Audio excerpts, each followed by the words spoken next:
Hi everybody, this is Loretta from Legally Quirky. I wanted to do a video today about the pros and cons of living in New York. Many of you know that I was born and raised in New York State. I lived in New York City for a good portion of my life. I went to undergraduate college there, graduate college there, and then worked there as a professional. So I wanted to kind of go over if you're thinking about living there and having that experience, what it's like, what the pros and cons are of living in New York City. So the first thing about living in New York City that I thought was amazing is that you do not need to own a car. So right away, that expense of having a car and all of the things associated with a car, gas, repairs, tickets, parking, that's all gone because New York has an amazing public transportation system, and it's better to take public transportation many times than drive. You'll actually get there faster, especially during rush hour traffic, because taxis will normally get stuck in rush hour traffic. If you take the bus, there are usually bus lanes, so the bus can actually move faster than some of the cars and taxis, and even some of the other forms of transportation that are there. I'm going to tell you right now, biking is dangerous in New York. You can bike, but I've seen a lot of people get seriously hurt. No one looks when they throw open their car door, and it's highly possible also that you could get run over if you don't follow the rules of the road. Someone could hit you like in a crosswalk. Even if you are following the rules of the road, a lot of drivers don't really understand the rules when it comes to people riding a bike, and so it's kind of dangerous.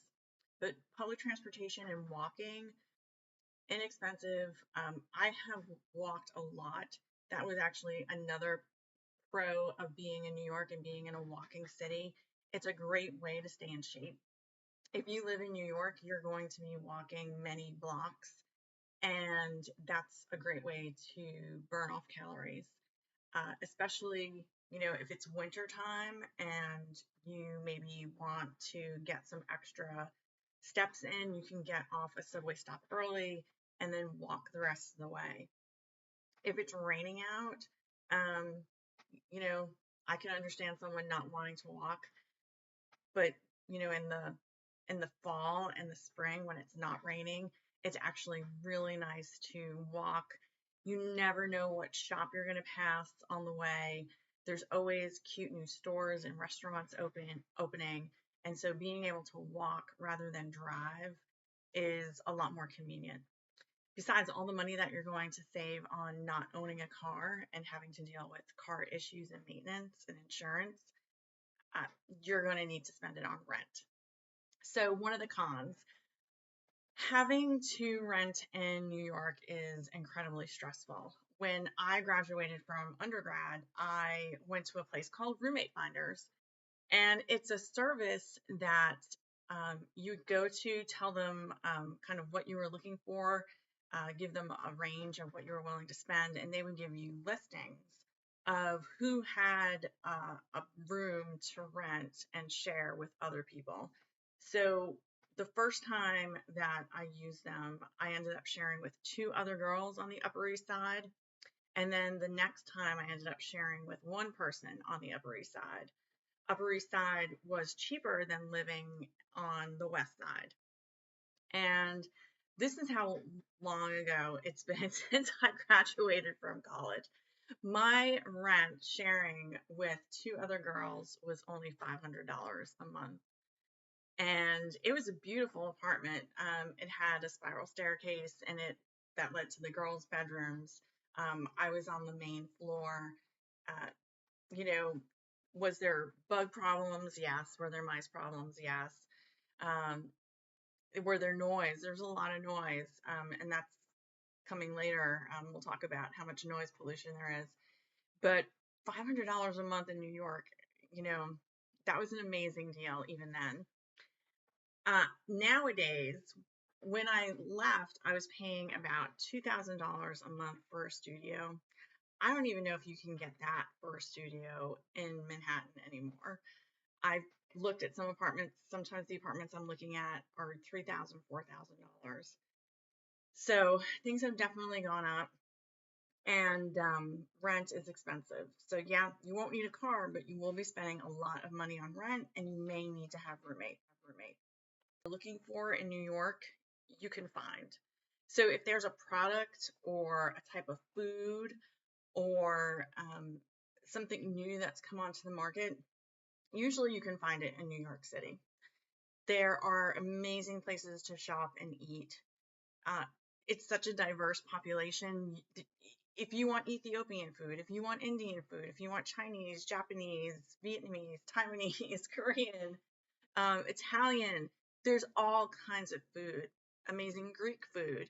And, some people don't venture outside of New York City, they stay in their little bubble. But there's really amazing ethnic food in the Bronx, Queens, and Brooklyn. I also highly recommend going to Harlem. There's some really amazing soul food in Harlem. Plus, there's also some Italian food in Harlem. So if you're, a tourist, go during the day and have lunch in Harlem. It's a very interesting part of the city. It's historic, and it's actually they've gentrified it, so it's very beautiful, and there's a lot to see and experience there. I did not live in Harlem when I was there because at the time that was not considered a safe neighborhood. We pretty much did not walk past 96th Street when I lived there because you were getting into neighborhoods where it was just a different demographic. And at the time, there was also very high crime rate. I lived there before Giuliani became mayor, while Giuliani was mayor, and then after Giuliani was mayor. For those of you that aren't familiar, Rudy Giuliani was the mayor that had come into New York, and when he was mayor, he really cleaned up the streets, especially Times Square. Times Square is now referred to sort of as Disneyland for adults because back when I was in Times Square, it was peep shows and it was pretty seedy. Um, but it was an awesome place to experience. My father would take me into the city as a kid when he went to work, and I was always just like so excited, so many things to see, to do, and again, the food never disappoints. One of the downsides, even though the city has gotten cleaned up and it's safer now, it is still very smelly and noisy.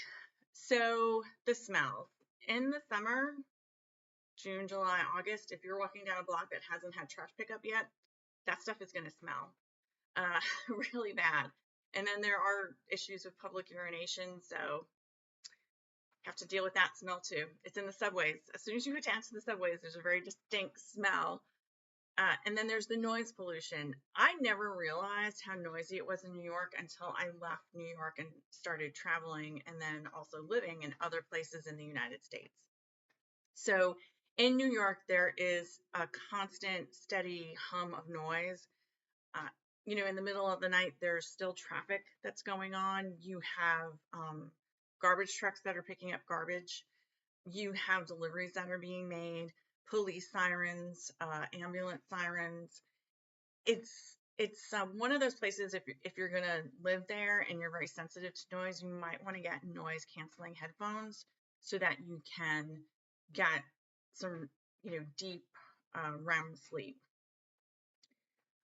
If you want to get out of New York City and escape because you want to maybe do a long weekend or you want to do some clothing shopping or you're trying to, shop someplace where the taxes aren't so high because again, one of the cons is how expensive New York is and also how expensive the taxes are.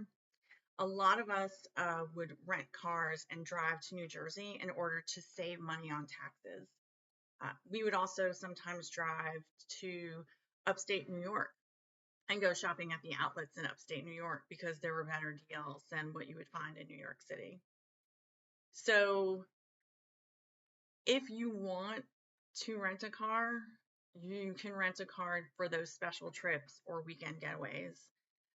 Another possibility, if you wanted to do the beach, either the Jersey beaches or if you wanted to say go to Jones Beach, there's a way to use public transportation to get to Jones Beach in Long Island, but you could also rent a car. Renting a car and trying to get to Jones Beach in July and August on a Saturday or Sunday, you're going to spend some time sitting in traffic. Traffic on the highways in New York is notorious for being bad. There's also a lot of potholes and construction. Plus, depending on if you have to cross any bridges, there's tolls involved. So, again, you have to kind of weigh, how badly do I want to maybe go out of the city and save some money on clothes or furniture or, even groceries compared to, just buying it in the city and having it delivered. But it's very expensive to have furniture bought and delivered in the city. Now, if you're in New York City and you need to go grocery shopping, that's kind of hard to do too. Not very much space for a grocery store to have a footprint. I think it's gotten better because I do believe they have a Whole Foods now in New York City. They didn't have one when I lived there. It was all these very small, delis on the corner that also sold like some food. And then you had places like D'Agostino's that had groceries or a Food Line that would have groceries. And you could buy your groceries, and if you didn't want to carry them all the way home, which was a nightmare if you were getting, bottles of soda and water, and, God forbid you tried to like get a gigantic watermelon home, you could have them deliver it, but I'm going to tell you, you don't know how many times they would screw up the delivery or it would be late. So if you were buying ice cream or milk or any kind of perishables, things that could melt, not a good idea to get it delivered. Or you bought some really expensive stuff that you don't want them to mix up and lose or forget or deliver to somebody else. I mean, there's no way to deal with that if your delivery person screws up. And it's so sad. Times that you would go and spend money on cereal and toilet paper or, Pledge and Windex, things that are not cheap. And then that bag would end up in someone else's groceries and you would never get it. And then you got to go out and buy it again. It happens. There were many times when I would be lugging home just 5 bags of groceries in each hand and then walking up 4 flights of stairs to get, supplies for the apartment. Not fun. A lot of people have carts with very large wheels on the side, and they put everything in the cart and then wheel that home. But again, if you're living in a walk-up, because walk-ups are cheaper than places that have elevators, you're going to have to struggle getting that cart upstairs. It's doable, but I'm just going to tell you, if you have a bad back, you're probably going to hurt yourself trying to get the shopping cart up the stairs. Other things to keep in mind if you are interested in living in New York City, it's pretty easy to find jobs because there's always work that's available. It just depends what area you're looking to work in. I mean, if you want to be an office assistant, there are always places that are looking to hire office assistants. But part of the reason that they're always looking is because there might be a personality at that office that's difficult to get along with. And so there's a high turnover rate. That's actually a really good question to ask when you're in a job interview. So what is the turnover rate like here? Or why did the last person at this job leave? Or how long have you been here? And, what do you like most about working here? But yeah, finding a job in New York City is not hard. There are always people that are hiring. If you're thinking about going to New York and becoming a model or an actor, though, you need to be careful because, I mean, there are some scams out there. People that, will say, yeah, sure, pay us $300 or $500 and we'll do headshots of you.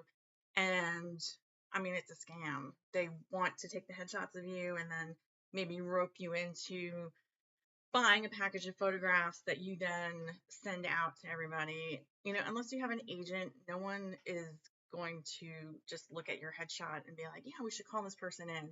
There are open casting calls, but if you're an actress or a model and you're thinking, I'm going to go to New York and I'm going to make it, just, do some research ahead of time, try to find a reputable agent, and don't fall for any of those scams where people say they're going to get you work, just, spend $500 on headshots. All right, other great things about New York City, there is always something to do. I cannot understand how you could live in New York and say that you're bored. There's always something going on in New York City. There's museums, there's street fairs, there's all different kinds of movies and plays. There's always something going on in New York. Now, does it cost money? Yes. Are there cheap ways to do things like go to movies and concerts and plays? Yes. And like that's going to be a whole other video, how to go and be a tourist in New York City but not spend a ton of money. And I'll discuss things like the discount play tickets and where to go and get them. But there's always something going on in New York City, and there's even publications that talk about what's going on the weekend. Most cities have Time Out or some kind of magazine that's going to tell you what's happening. The Village Voice was really popular when I was living there, and you could get the lowdown on different shows, comedians, musicians. There's a lot of local bands that have a good following, and they'll play in the Village, and the cover's not very much money, but there's always something going on. So if you want to experience a lot of culture, there's stuff to do. The problem, though, is most people are so tired working their 9 to 5 jobs during the week that when it's Saturday and Sunday, they don't have enough energy to go out and do a bunch of stuff. So, you know your energy level, how much you can handle. When I was 20 and I was young, I went full speed ahead. It was nonstop. I would work hard all week. I would, sleep late, but then go out all night. It was a lot of fun, and definitely, something that I'm glad I experienced, especially when I experienced it. I was there in the 80s and 90s, and it was pretty amazing. A lot of amazing places to go and listen to live music on the weekends. All right, I'm checking my notes just to make sure that I hit all of the major things. So to recap, you don't need a car, but rent's really expensive.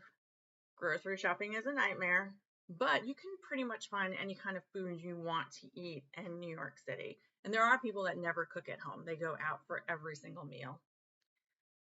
It's noisy and it's smelly, so that's pollution that you have to deal with. But, in terms of shopping, and then, if you do want to get out of the city and do something different, you can always rent a car. I will say this, living in New York City in the 5 boroughs is completely different than living in upstate New York in places like Rochester, Utica, Syracuse, Buffalo. I have had many people that have gone to New York City with me for trips, and they are shocked when we go outside of New York City and they look around at some place where there's farms and dairy, and they didn't know that the Poconos existed or that New York had so many trees. They thought that the only park was Central Park, and I'm just like, no, New York is not all concrete. There's this whole other world in New York, and it's beautiful, and there's just so many lakes. So if you do go to New York, one of the things that you could do is extend your stay when you travel and see other parts. But if you want to live in New York City, these are all the tips for New York City. You get out of the city, it's a completely different experience, and I would have different advice to give you in terms of where to live. You will need a car if you're outside of New York City. There's transportation, and if you're just going to be commuting, that's fine. But if you live in someplace like Rochester or Syracuse or Buffalo, you're going to need a car in order to go grocery shopping, because the grocery store is not walking distance, and especially with the weather, you need to have something to get there in the rain and the snow. Rain and snow in New York City does not stop New York City. New York City will keep going. It's kind of amazing. So when I am watching the news and I hear that the subways were shut down, I know something major has gone on. when there was Hurricane Sandy and the subways were shut down, you're like, okay, you know, the crap has hit the fan because if the subways aren't running, that's major. Because most of the time those subways are running 24/7, and yeah, you might have to wait if it's, you know, 1 or 2 o'clock in the morning and you're leaving a club and trying to get home. But, you know, during the day, especially a weekday, there's trains running all of the time. I will say this, when I lived there, there was no Lyft or Uber. There were just taxis, and taxis are super expensive. My only thing is, you know, just be careful because anytime you get into a vehicle, you never know who your driver is. There were many times, again, I would, you know, be with friends and we just all kind of looked out for each other when we would go out and hit the bars and clubs. So have fun, but also be careful and be smart. I will say this too. One other tip, if you're living in New York City, do not get a purse with a strap because it's very easy for someone to cut that strap and steal your purse. There's a lot of pickpockets on the subways at rush hour too. So if you're new to New York City and you just moved there, make sure everything's zipped up and keep that purse in front of you. A lot of people still use fanny packs in the city, and it's because they want to keep their money and passport and driver's license and all those important things in front where they can keep an eye on it and no one's going to be sticking their hand in it. Or if someone tried, they would recognize it. But I mean, I love New York City. I'm such a cliche, you know, having been born and bred in New York City, even though I don't live there anymore, I still consider it, you know, home. I've been where I am now for a long time. I constantly get told, but you don't have a New York accent. I don't know. When I'm with my New York friends, it definitely comes out. When I talk to family, it comes out because I still have family that live there. But to me, the years that I lived in New York, and especially growing up in New York, I'm really thankful that that's where I was and how things started out for me. Now that I live out in the country and I consider myself, you know, a country mouse, I love how quiet it is. I love all the greenery, the fact that, you know, I can go hiking, and it's just beautiful where I live. But again, I have happy memories of New York. And if you decide that you do want to live there, please don't hesitate to reach out to me, especially if you're curious about different neighborhoods. I mentioned Manhattan, but you know, each area in Manhattan has its own distinct personality. And again, then there's the five boroughs. And over my years of being on this planet, the five boroughs have changed dramatically. There used to be places where you would not live, um, but now they've, you know, been taken over by people with money, and, you know, things have been beautified, and now they're very safe and even hip and very chic. So go ahead and either message me, DM me, or leave a comment. And I'm happy to answer any questions you have about what it's like in New York and how to do things like find an apartment. Good luck, everybody. Have a wonderful day, and I hope that you found this video helpful. Please like and subscribe, and I will see you soon.